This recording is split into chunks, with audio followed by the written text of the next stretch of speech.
welcome to Cardinal Craze. I'm your host today, John. And today on the show, we have Presley Meyer with Big Red Louie, a side expert. We also have Kani Walker, and we have Ashton Gillotte. Did I say that right? Is it Gillotte or Gillotte? Gillotte. It's Italian. All right. Gillotte. You got it right. A lot of people mess it up, but Not bad. you got it right. Oh, I did. Okay, awesome. All right. So one of the things that we're going to talk about today is what's going on with Louisville football, the expectation for the season, and talk about the bubble effect that's happening with Louisville. Now, before we begin, is everyone doing all right down, all around from Florida to Kentucky? Is everyone doing okay with the pandemic situation so far? Kani, you want to go first? Yeah, sure. Well, we'll take turns. Yeah, I'm going to go first. Down here, they don't really treat it like it's an important pandemic. Everybody's just still around here like it's nothing, like it never existed. So it's kind of smooth for me. Oh, really? Yeah. Now, are you down in Florida, or which part are you in? I'm in Georgia. I'm in Georgia. Okay. All right. So everyone's kind of going around down there, not really taking it seriously. Yeah, that's really about it. People don't really take it seriously. But at the same time, it ain't a lot enough cases for people to really be like, oh, snap, or nothing like that, like down here. Oh, well, how about, well, I'm sorry to hear that. But for the most part, are you staying 6 feet apart from people wearing a mask?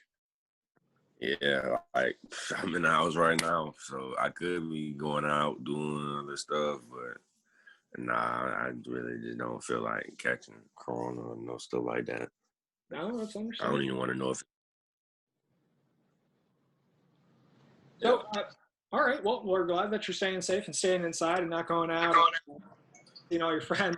Well, I'm sorry that you can't do that, but Ashton, how you doing down there in Florida? We're still above our percentage, so I'm just trying to stay masked up, out of public places as much as possible. But when I go out, I wear a mask. So, I mean, they treat it almost like the same that Kani was saying. Like, it's almost like it doesn't exist. So, I mean, you just gotta still take precautions, because, I mean, yeah, there's not much going on. So. Well, for the most part, I'm glad that you guys are staying safe, and it's unfortunate what's going on with both you all from Georgia to Florida. But I'll tell you, here in Kentucky, we are taking it as serious as a heart attack. Presley can tell you firsthand, it's a very serious situation right now up here in Louisville. Mm-hmm. All right, so yeah, I mean, I'll go right ahead, Jonathan. I'm sorry. No. Go ahead. I was just gonna say I 100% agree. I think it's all about, every state has different leadership and different ways of handling things. But I think that especially at U of L, which I think, a lot of our conversation will pertain to, it seems like they've been on the forefront of trying to keep everybody safe, going above and beyond to take the proper precautions, which is good. And I know our governor here has been, regardless of what people think, he's been, just trying to do the right thing. So, but yeah, I mean, it's been interesting to say the least, but, for you guys, whenever you're coming up here, God forbid stuff is still going on when that happens. I feel like, between the coaches, athletic director, just leadership overall, they've been making a concerted effort to make sure that people stay protected, which is good. all right. Well, hopefully still not going on when you guys get up here next year. And, for the most part, hopefully it's been taken care of. So we're going to talk about expectation for the season. Now, I guess we'll start with Kani. Do you suspect that there's going to be a season? Do you think it's going to run smoothly? I definitely don't think it's going to run smoothly, because as of right now, they're saying they're going to push it back some more, like late September. So, but if we did have a season, like as it's going on right now, I would say my expectation would be to get like probably the most picks in the region. Because last year I only got like 2, but that's because they ain't really throw the ball my way like that. So, but it's like, go ahead. So I was going to ask though, would you say more of like is kind of in the area of where, oh goodness, I'm tripping over. So basically, would you recommend that they play in-state teams only, as opposed to going out of state and just kind of keeping this kind of state only instead of doing a conference only?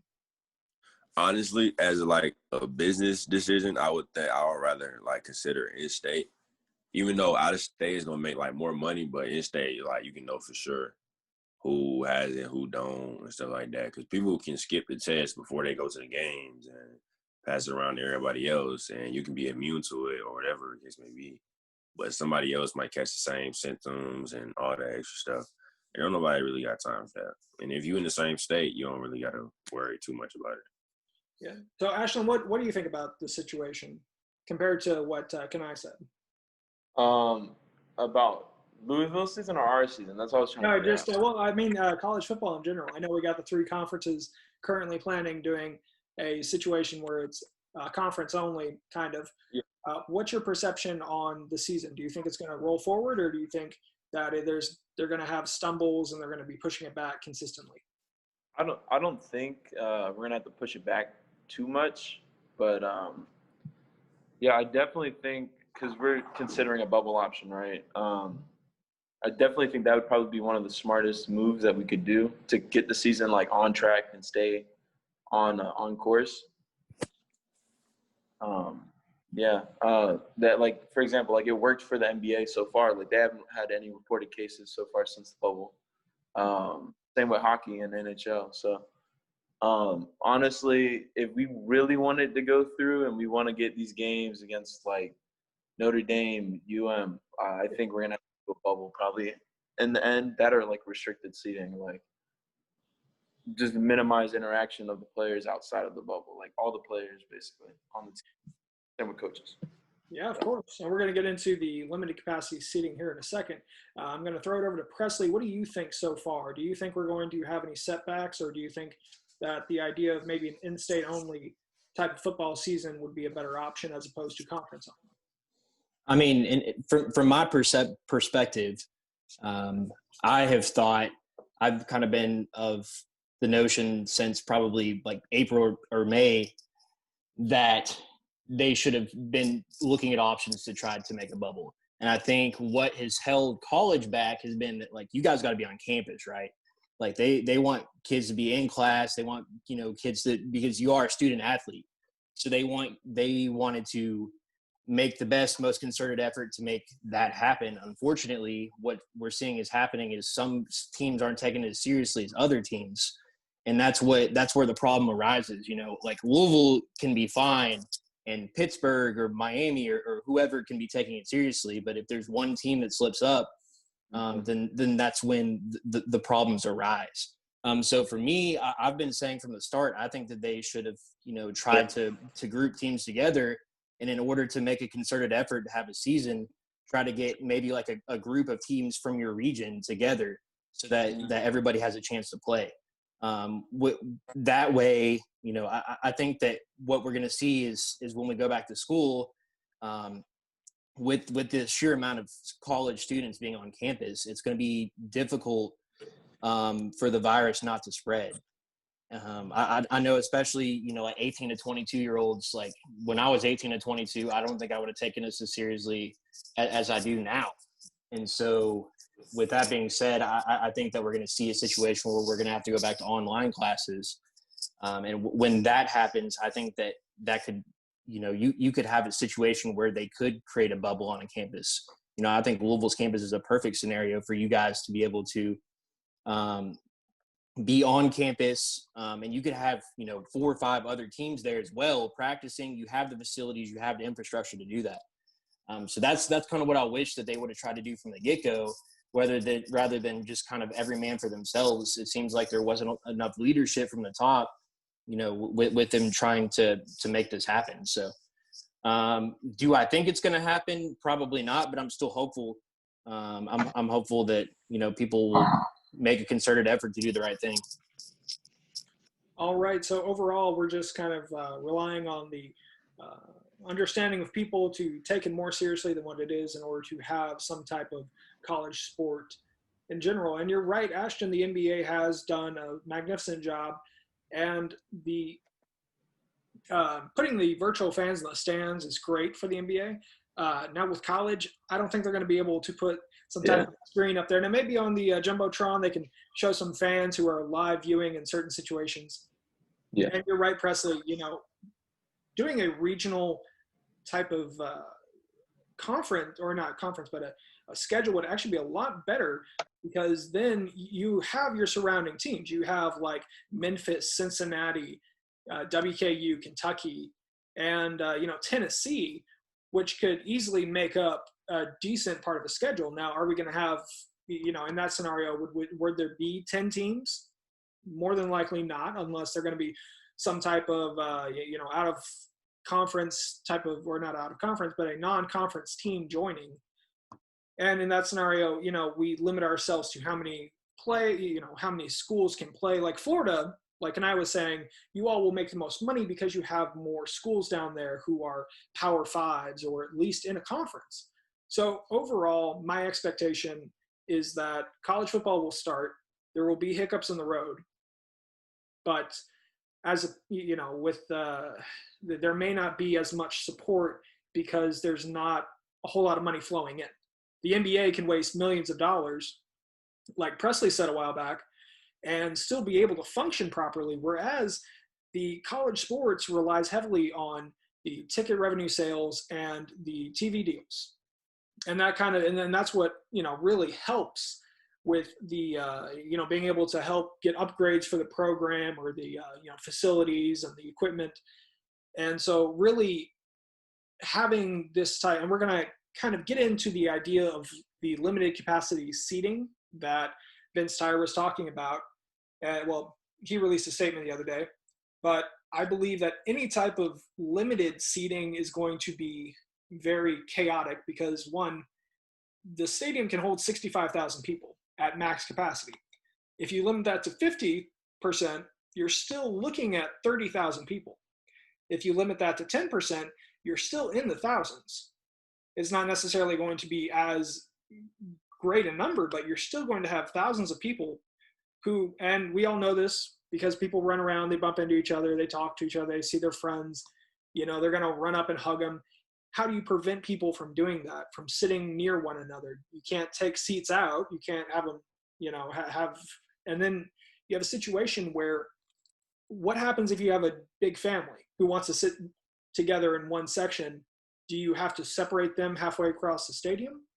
I just feel that fans in the stands isn't going to happen, only because it's going to be too hard to control people in general. Now, what do you think is likely going to happen with fans in the stands if we do have a season? Honestly, I don't think they're going to have fans at all, which is kind of going to bring a huge drop to money and stuff like that. Because, of course, there's going to be fans, students, people from all across the globe trying to come to a game, regardless if it's Louisville or whatever. Mm-hmm. So I would honestly think they're going to still hold off, because college football brings tons of money, regardless if it's in-state, out-of-state, whatever. So I would honestly think they'll probably try to do a little virtual, but that ain't going to work for too long. Mm-hmm. I would say it'll probably work for a couple months. Then people gonna get tired of that. All right. So Ashton, same question. You can follow up what Kani said. What do you think? Yeah, I don't know. You just really can't do it. Human nature, it's to socialize, regardless, and especially most of the fans that are gonna be coming are either from campus or from the city, so they're gonna either know each other, or college kids, my generation kind of acts like it's nothing. So they're going to be hanging out, touching each other, hugging stuff, in the crowd. Honestly, I don't see in person working out too well, but you never know. Give it some time, really. That's all we can really do. Well, yeah, completely, understand. Presley, what do you think? Ashton, you bring up a good point that, it is human nature. I'm not sure if you guys got a chance to get up here for a game, but the atmosphere at Louisville football games is very social. You know, for me, from like my family's been going to games since I was a child. So we have people that we know just from seeing at games, and you see friends and family, and you see, you know, you run into people all over the place. So to expect it to be realistic for people to just go to games and stay separate is just not, like, you know, people are drinking and having a good time, and like it's more than just going and attending a game, you know. And so when you get people who are inebriated, like they're not going to act in the same manner that they would otherwise. And so that's the concern for me. One thing that I don't know if you guys do know, though, is that we do have a professional soccer team here locally, and they have been able to successfully put about 5,000 people at games, socially distanced. But that means that it's like right now it's like 90 degrees here. So that means that they're wearing masks and they have to stay in their seats the whole time. So it's a completely different atmosphere. But there have been people, it has been successful, but I think it's a whole different ballgame when you're talking about something like college football, where there's so many more fans in such a vast space. I'm just not sure how feasible it would be. Yeah, no, it's going to be very. I mean, all around, it's going to be a complicated mess. Now, yes, our professional soccer team is doing quite well, but the question is that can we do that on a larger scale? And now, mind you, Kani, you had even mentioned that ticket sales were going to take a hit, and you're absolutely right. Ticket sales are going to take a hit regardless. So is it going to be cost effective to allow people to come and then spend the money to have to put in place limitations? So really you got to weigh out the cost difference. You know, do I have to, hire more security to make sure people don't hug each other, like Ashton was saying, because it is human nature. Presley was saying too that, it's understandable that, the smaller venues can do it. Now my thing is I'm just going to throw that in there, is that, you can't go to a game for 3 hours, not get a drink, not get a hot dog, don't get a pretzel and sit there. You can't, unless they're going to let people bring in their own outside food, then you got a whole nother issue. Yeah. All right. So for the most part, we're going to move on to the season. All right. I want your all's perception on, unless you all had any questions you wanted to kind of throw at us. I do. How do y'all see the class of 2020 like looking coming in? Okay. All right. Well, the class of 2020 coming in, we're looking at it like, a huge fresh breath of air.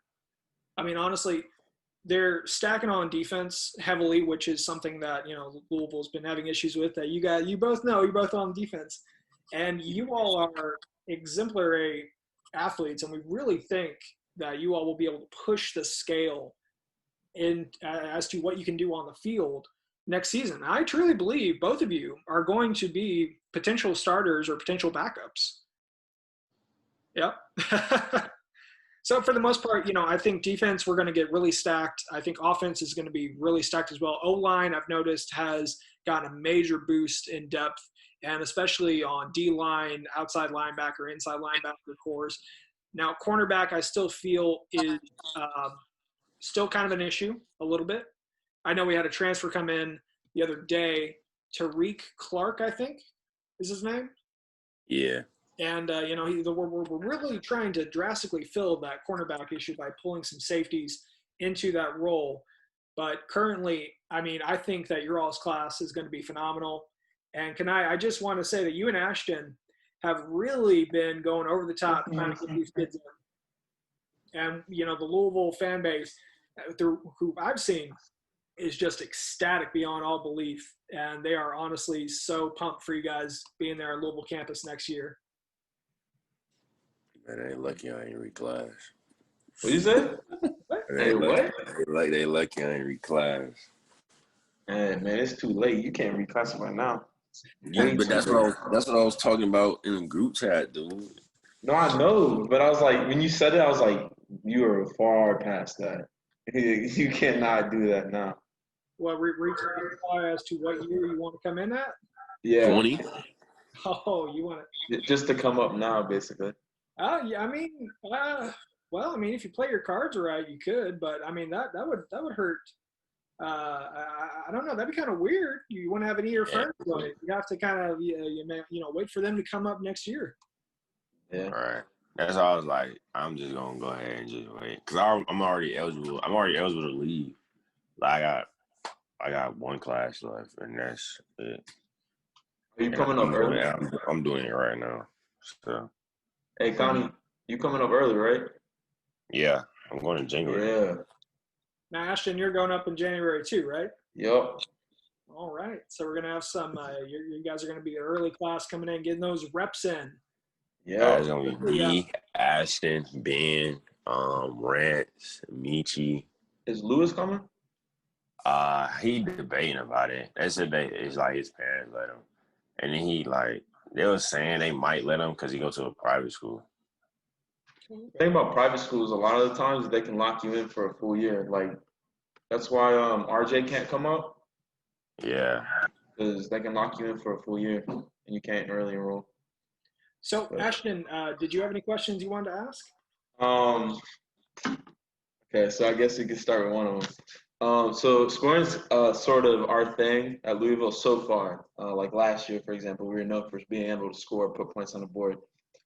Often our defense is overlooked by many people and overshadowed by what the offense can do. So what is one thing you're looking forward to seeing out of the defense this year if we get a season? And what are some players that you're looking like what are some key players that you're looking at besides like obvious ones like CJ Avery, stuff like that? Yeah, I can take that one. So for me, I'm excited to see the pass rush for Louisville this year because I think that's one thing that was lacking last season was that a lot of times they were getting exposed teams were making big plays because they were unable to get to the quarterback. And that's kind of what Brian Brown and Court Dennison's defense is, right? So like they want to get pressure on the quarterback. They want to get into the backfield. And so when they're unable to do that, then you're putting corners on an island. You're putting the defense at a disadvantage. Yeah. And so that was a huge problem last season. And I think that's something that they're trying really hard to get squared away this year. And that's why, for me, you said a player that stands out. I feel like Jadarian Boykin is a huge name to watch out for this year. Last year, I'm not sure if you guys have a relationship at all with any of the current defensive players, but they've been filling a lot of gaps with a lot of players who came on as walk-ons or came on as like super underrated guys. So there's not a bunch of huge names on the defensive line returning from last year. So it's kind of going to be a wait and see game. But I'm excited. I think it starts up front though. When you have a solid defensive line, then in the secondary you can do so much more. You can take so many more risks. You can make so much more happen. I know Ashton, you're excited to try to go up there and make that happen for Kani, but I'm a little proud. I'm gonna strap some in. Hey, if you catch a pick, man, I got a block for you. So it's whatever. It works out. Hey, I ain't nothing. Especially since I picked up my speed. That was really the only issue for me until then. Well, until now. Yeah. That's over. There's only one dude that I'm probably gonna have an issue with when I come up there. I forgot his name though. He were number one. What's his name?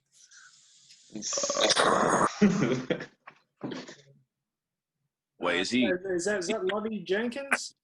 I think y'all know who I'm talking about. Yeah. You know, yeah, number one on. He on offense. He play receiver. Oh. Yeah. Wait. You talking about Tutu? Yeah, Tutu. Yeah, Tutu. Tutu Atwell. He's fast like Hey, yeah. He drinks lemonade. That's what he said. That's why he's so fast. Bonnie, I'm thinking Tutu might not be there when you get to campus though, man. That's all I'm thinking. If he's not on campus. Well, if he is still on campus. But I mean, but that'll be exciting to see. So maybe that's something we can look forward to. Yeah. You're gonna have to convince him to stay. Oh, I mean, Tutu is definitely going first round. I mean, this season, Right. and also Des Fitzpatrick. I mean, definitely going to the NFL as well. Yeah. But one thing I wanted to add on to Presley that I think are going to be noticeable key members on defense. Jajarian Borkin was one. Yaya Diaby and Monty Montgomery, I feel, are going to step up and be those big, inside-outside linebackers who are going to just hit hard. And one of the other players I was going to mention was, Jamil Stark. I feel like he's going to kind of step up in that corner role, or even safety if they move him out there, or, even use him as a guard, more than likely. So for the most part, all right. So was there any other kind of questions you guys want to throw in, or do you guys want to move on to the schedule, kind of talk about Louisville's expectations for this season? If everything goes well and we have it. Well, that was like kind of what I was gonna ask. I was like, what was a couple games I was gonna think about? How y'all feel? How do y'all feel against Miami, and how do y'all feel against Notre Dame? Yeah, Miami and Notre Dame. I'm trying to fill your blank. So Miami and Notre Dame. Well, for the most part, Notre Dame obviously has been able to fill depth, fill talent over the course of, I can't remember how long the coach has been there, about 5-6 years almost. And for the most part, I think for Miami, Manny Diaz has really kind of had to kind of move around his offensive coordinator or defensive coordinators and figure out who fits and who doesn't. By bringing on the Houston quarterback, I really feel that they're trying to get that edge at quarterback position, because last year I think they ran the ball. They had issues with swapping in and out different quarterbacks, and they had issues in the quarterback room. But I think that Miami isn't going to do so well.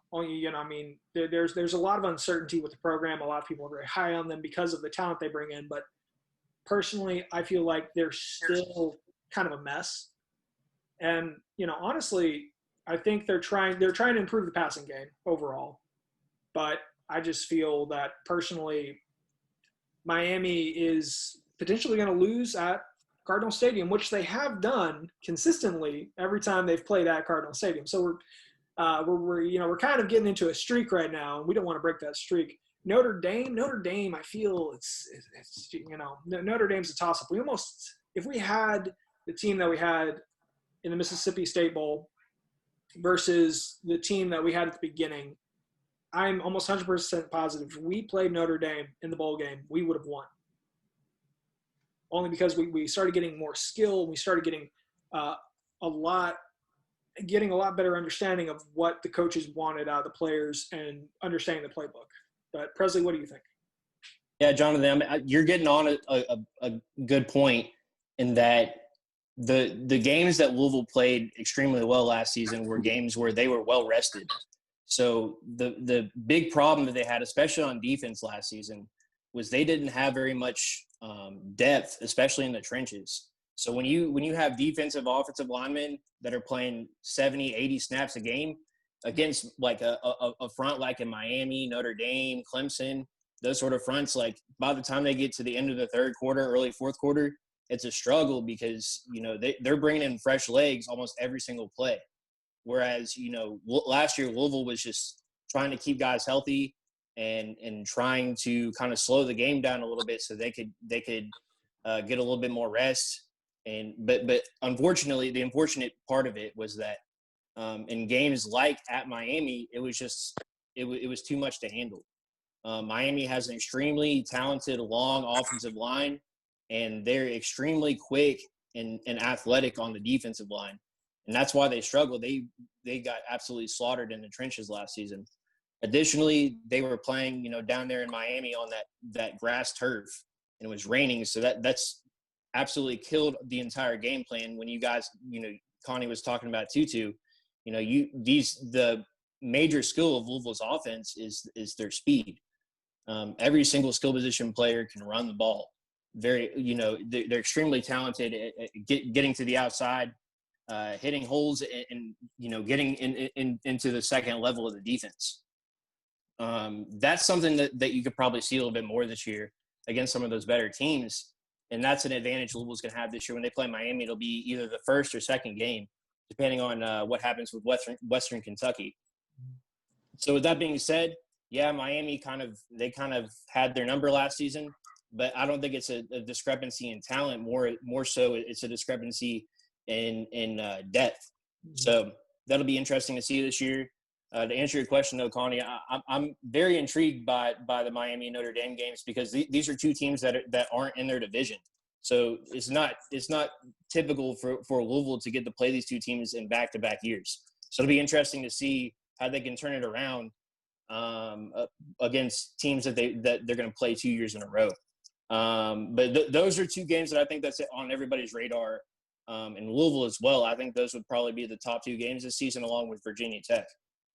Those are three teams that are going to be ranked, or at least close to being ranked the entire season. So, it'll definitely be interesting. But I think they can at least get one of those games. It all depends on how well rested the defense is, though. I got money on all three. What do you think?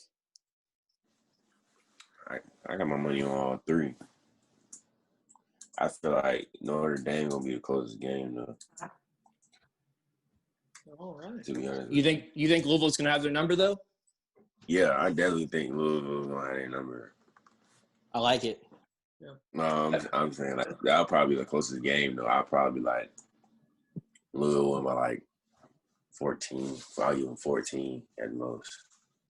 All right, 14. I feel like you said, like even though there's like depth on both sides,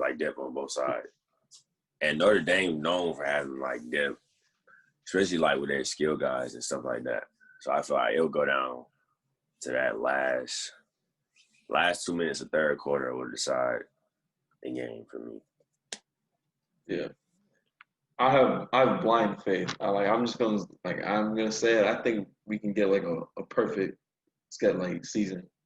I mean, don't get me wrong, these teams are good, but I mean, seeing what we have like this year, like seeing the players, I think we honestly have like a really good chance to go to 10-0, as everyone says. So For both of you guys, what do y'all think?